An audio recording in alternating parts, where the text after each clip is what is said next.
बेगूसराय में मंगलवार को बाल विकास परियोजना कार्यालय परिसर में आंगनबाड़ी सेविका ने एक दिवसीय धरना प्रदर्शन का आयोजन किया। इस दौरान आक्रोशित आंगनबाड़ी सेविकाओं ने विभिन्न मांगों को लेकर जमकर नारेबाजी की है। सेविका रेणु पाठक ने कहा कि बखरी प्रखंड क्षेत्र के आंगनबाड़ी सेविकाओं का 3 माह से क्रय पंजी एवं सीडीपीओ के द्वारा हस्ताक्षर नहीं किए गए हैं, जिस कारण आंगनबाड़ी सेविका परेशान है। जीवन देवी ने कहा कि बाल विकास परियोजना कार्यालय में सीडीपीओ की मनमानी के कारण मासिक बैठक का आयोजन नहीं किया जाता है, जिस कारण सेविका सहायक को होने वाली परेशानी से जूझना पड़ रहा है। नीतू कुमारी ने कहा कि बखरी में प्रभारी सीडीपीओ के रहने के कारण कामकाज प्रभावित हो रहा है। ये सभी सेविका का एक ही मांग है कि स्थायी सीडीपीओ की पोस्टिंग की जाए। जयंती कुमार ने कहा कि अन्नप्राशन, गोद भराई, मोबाइल रिचार्ज एवं मकान किराए का लंबित भाड़ा नहीं मिलने से सेविका कर्ज में डूबे हुए हैं। मौके पर शबाना प्रवीण, शांति कुमारी, अंजलि देवी, अनमिता वर्मा, शुगुफ्ता शाहीन, फुलकुमारी देवी, उषा कुमारी, सलोचना देवी, मेजबी खातून, मधुबाला कुमारी आदि मौजूद थे। धरना प्रदर्शन के दौरान कार्यालय कर्मी कार्यालय से फरार। मैं एक आंगनबाड़ी सेविका हूँ, जिला कमेटी से अध्यक्ष हूँ। सबसे पहले तो मैं खैद के साथ करना पड़ रहा है कि यहाँ की सीडीपीओ जो है सारी सेविकाओं को मतलब इस निकाह से देखती है, हम लोग के साथ ऐसा दुर्व्यवहार करती है, ऐसा सौतेला व्यवहार करती है कि कहने योग्य नहीं है। नाम की तो बहरी है, काम बोझ लाद देती है। तो हम रिक्वेस्ट करते हैं सीडीपीओ साहब से, जो हमारा जो वित्तीय जो वर्ष का लंबित मानदेय हुआ, मकान किराया हुआ, अन्नप्राशन गोद भराई हुआ, मोबाइल रिचार्ज हुआ, ये सारे लंबित हैं। तो जब ये सारे लंबित रहते हैं 3 महीना तो गैस क्यों नहीं उपलब्ध कराएगी? जबकि वार्ड पार्षद के बैठक में हम लोग हर महीना वार्ड पार्षद के भंडार साइन नहीं हुआ, क्रयपंजी पास नहीं हुआ। इसके बाद हम जो चलाए हैं आंगनबाड़ी केंद्र, हम ईंधन खत्म हो गया था तो सर बोले यहाँ से आप क्रेडिट पर ईंधन लेके चलाइए, लेकिन वे सीडीपीओ बोलती है इसका मान नहीं होगा। ये बोलती है उधार क्या है? मेरा तो सारा चीज़ उधार ही होता है। मेरा अन्नप्राशन, गोद भराई, मकान किराया, मोबाइल रिचार्ज हमको महीना महीना मिलता कहाँ है? हम तो उधारी काम करते हैं। तो उधारी है क्या? ये बोलती है ईंधन क्यों नहीं उधार, हमको उधारी और हो सकता है। 300 दिन बोलते हैं, अगर सर्वोच्च न्यायालय के आदेश है जो 300 दिन आंगनबाड़ी केंद्र बाध्यकारी नहीं हो सकता है। तो हम सोचिए इस हिसाब से कैसे अगर बंद करते हैं तो भी जाते हैं और ना करते हैं तो भी जाते हैं। क्या नाम हुआ? मेरा नाम नीतू कुमारी। क्या है आप? सेविका हैं हम। मेरा उद्देश्य यही है कि जो ढंग से हम लोग का जो एक भी बैठक नहीं लिया जाता है और सीडीपीओ मैडम जब से आई है किसी भी तरह का जानकारी नहीं देती हैं और हम लोग को ये प्रताड़ित किया जा रहा है कि सेविका ऑफिस नहीं आएगी।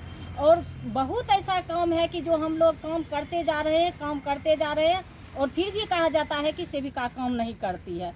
रही राशन की बात, राशन जब हम लोग को यहाँ से चावल उठाव करते हैं तो हम लोग को किराया नहीं दिया जाता है, फिर भी चावल कम मिलता है, हम लोग वितरण करते हैं सरकार के द्वारा। हम लोग को वैसा रेट भी नहीं दिया जाता है कि जो हम केंद्र पर पूरक पोषाहार तैयार करके अच्छा से दें। निर्धारित मात्रा में हम लोग, फिर भी आदेश है निर्धारित मात्रा देने के लिए, लेकिन सीडीपीओ मैडम के द्वारा जो एक टीम बनाई गई है, प्रत्येक सेविका के यहाँ जा कर के और प्रत्येक लाभार्थी से बात किया जा रहा है कि कितना आपको दिया गया है, कितना नहीं दिया गया है। ये बहुत दुख के साथ हमको कहना पड़ रहा है, क्योंकि ऐसा जो लेटर है सिर्फ मेरी बखरी की सीडीपीओ मैडम दी है और किसी भी तरह का ये कोई भी परियोजना, हम पूरे राज्य की बात करते हैं तो कहीं ऐसी सीडीपीओ जो है ऐसा लेटर दे करके और केंद्र पर प्रत्येक अभिभावक से जा कर के नहीं पूछते हैं। एक तो सरकार के द्वारा हम लोग को रेट नहीं दिया जाता है, हर जगह सेविका शोषित हो रही है, काम तो खोजा जा रहा है, लेकिन सरकार के द्वारा कभी भी या बाल विकास परियोजना पदाधिकारी के द्वारा, चाहे परियोजना स्तर पर हो, चाहे जिला स्तर पर हो, चाहे राज्य स्तर पर हो, चाहे देश स्तर पर हो, कोई ऐसा नहीं कहता कि सेविका के साथ क्या दिक्कत है, क्या परेशानी है, हम लोग कैसे केंद्र चला रहे हैं। ये बड़ी दुख के साथ अभी जो हम लोग को आलू का रेट मिल रहा है 7 रुपये और 80 रुपये मूंग का दाल। आप सिर्फ हम कहते हैं सरकार हमसे ये रेट के मुताबिक वजन जो कह रहे हैं देने के लिए, तो हम किस आधार से वजन दें? 40 बच्चा में हमको 7 रुपये के दर से आलू जो मिल रहा है, 70 रुपये चना मिल रहा है, उसके बाद जा कर के हम कैसे 40 को बच्चा खाना? गैस भी दिया गया, वो भी बहुत ही खराब गैस चूल्हा है। सब लोग सरकार तो रुपया दे देते हैं, लेकिन ये जो है हम लोग को ढंग का सामान नहीं मिलता है।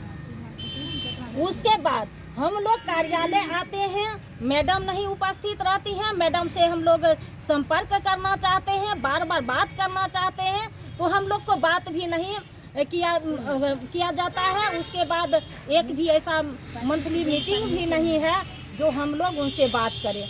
इतना ही नहीं, बकरी परियोजना की जितनी भी CDPO मैम आती हैं, कहती हैं कि ये लंबित काम, बकरी इतना लंबित काम किसी भी परियोजना में नहीं है जितना लंबित। अभी कहा जाए तो 16-17 का मानदेय जो DBT के माध्यम से आया था, ये श्रीमान के चक्कर में कार्यालय, श्रीमान जो बैठे हुए हैं, डाटा ऑपरेटर हो, चाहे बड़ा बाबू हो, चाहे जो भी हो, हम उतना नहीं जानते हैं, लेकिन 16-17 का मानदेय अभी भी 10 महीना का बचा हुआ है। अगर हम लोग बार बार लीक करके देते हैं, तो जो है लीक करके देने पर भी कहा जाता है कि मेरे रीजन का नहीं है, मेरे समय का नहीं है, ये हम पास नहीं करेंगे।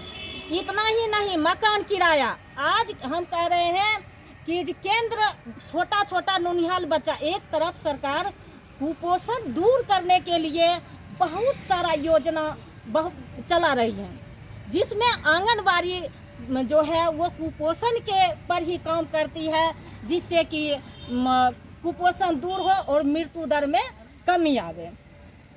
लेकिन आज जो मेरे पास मेरे केंद्र पर 7 जो सेविका सरकार के द्वारा जो चयन मुक्त किया गया था, जो हम अपने हक के लिए लड़ाई लड़े थे, उसमें 7 सेविका का गैस जो है दिनांक 4/5/2024 को ख़त्म हो गया। उसके बाद हमने सामाजिक अंकेक्षण के माध्यम से, चाहे वार्ड पार्षद के माध्यम से केंद्र चलाए। केंद्र में इनका कहना है कि हम वार्ड पार्षद का वैल्यू नहीं देंगे या सामाजिक अंकेक्षण, जो आपने केंद्र चलाए वो केंद्र का पोषाहार का भरपाई नहीं होगा। तो हम लोग जो उधारी लेकर के चलाए, तो हम लोग कहाँ जाएं? फिर हम लोग कितना बार इनसे मैसेज के द्वारा भी दिशा निर्देश मांगे, बात करने का कोशिश किए हैं। अगर हम लीक करके देते हैं तो मेरे कार्यालय में कोई रिसीविंग देने के लिए तैयार नहीं है। क्या नाम है सेविका आपका? कहाँ जाएगी? क्या नाम है दिवज आपका? कुमारी।